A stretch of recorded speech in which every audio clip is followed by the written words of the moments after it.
ঢাকার মিরপুর ক্যান্টনমেন্টে Bangladesh university of প্রফেশনালসের বিজনেস অ্যান্ড কমিউনিকেশন ক্লাবের আয়োজনে অনুষ্ঠিত হয়েছে কর্পোরেট লার্স 2025-এর গ্র্যান্ড ফিনাল। অনেকগুলো ধাপের বাছাই প্রক্রিয়া শেষে চূড়ান্ত পর্বে পৌঁছে বিশ্ববিদ্যালয়ের 6টি দল। প্রতিযোগিতার এ যাত্রায় শিক্ষার্থীরা উপস্থাপন করেছে নতুন নতুন ব্যবসায়িক আইডিয়া, সৃজনশীল সমাধান ও কর্পোরেট দক্ষতা। এবারের আয়োজনে সহযোগিতা করেছে লজিটেক, আর পৃষ্ঠপোষক হিসেবে যুক্ত হয়েছে আকিস resource. You choose jackfruit flower.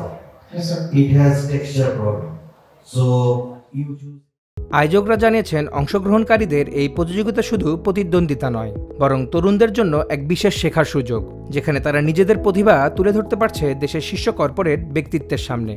গাড়ি চলাচলের রাস্তাই তো ভালো নাই, তাহলে আমার ঢাকার বাইরে কি প্রপোজিশন আছে নাকি? How do you assess that situation? So আমি আসলে ঢাকার ভিতরে সস্তা কার না হইতে চাই না। ঠিক আছে। গ্র্যান্ড ফিনালে প্রধান অতিথি হিসেবে ছিলেন বিজনেস স্টাডিজ বিভাগের dean brigadier general Mohammad Aminul Akbar খান।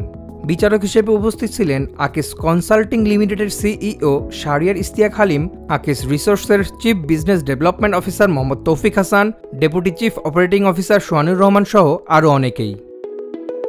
অনুষ্ঠান শেষে চ্যাম্পিয়ন দলের সদস্যদের হাতে পুরস্কার হিসেবে 2 লক্ষ টাকা, প্রথম রানার আপ দল 1 লক্ষ টাকা ও দ্বিতীয় রানার আপ দলকে 50,000 টাকার চেক তুলে দেন অতিথিরা। কাউসার আবেদিন সেতু, হ্যালো বাংলাদেশ, ঢাকা।